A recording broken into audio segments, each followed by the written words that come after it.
Hi YouTube, this is a Logic Pro 9 beginner's tutorial for those out there who have never used Logic before, just installed it and are completely lost. So within Logic we're going to go File, New.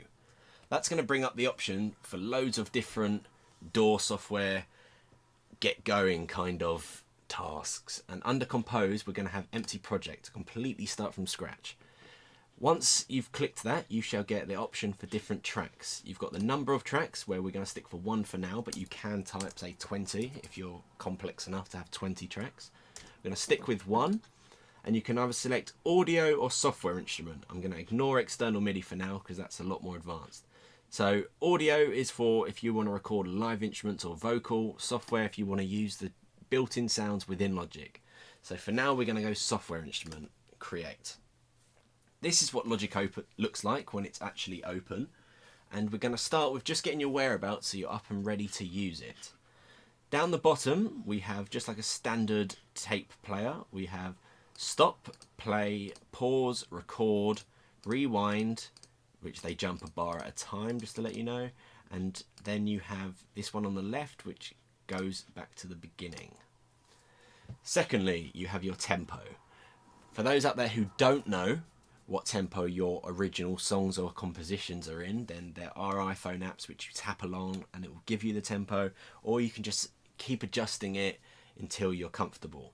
So you can click and drag up or down to change this tempo. We can select to 100, or you can double click and type in what tempo you have. So if you're very specific, you can be like 63, it will get to 63 for you. But for now we're going to go to 100 BPM.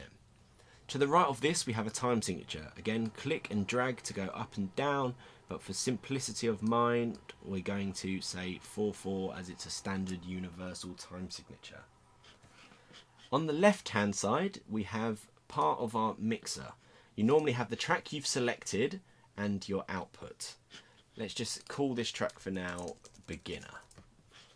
You have this fader here, which basically increases or decreases the volume in decibels, like a standard fader on a mixing console you'd see in a professional studio. Again, you can double click this and type what you wish yourself, etc. Above this you have a panning pot. Again, you click, pulling down pulls it to the left, pushing up pushes it to the right. This panning will give that stereo effect from putting different sounds in different speakers of a stereo left and right unit. Secondly, we're going to talk about the bars at the top of Logic. You have 1 bar, 2 bar, 3 bar, 4 bar, 5 bar, and carry on. These little beats within a bar markers are from the time signature. You've got 1, 2, 3, 4, 1, 2, 3, 4, etc. If this was 3/4, you'd have 1, 2, 3, 1, 2, 3, and so forth from there for all you nerdy musicians out there. Next, we're going to talk about the metronome. You do have a metronome built in within Logic in this button which lights up blue down here.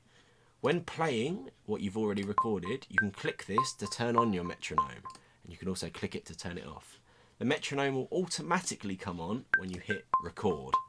You'll get 1 bar intro and then you'll start recording.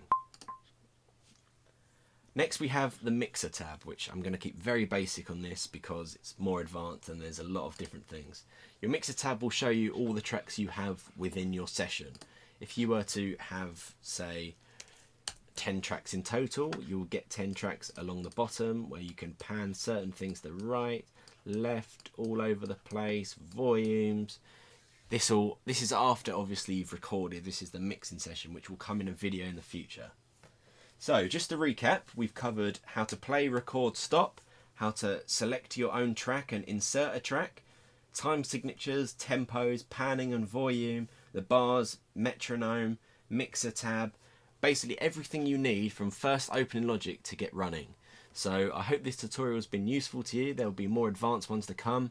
Please message me if you have any questions. And yeah, go out there, get creative and start recording. Thank you.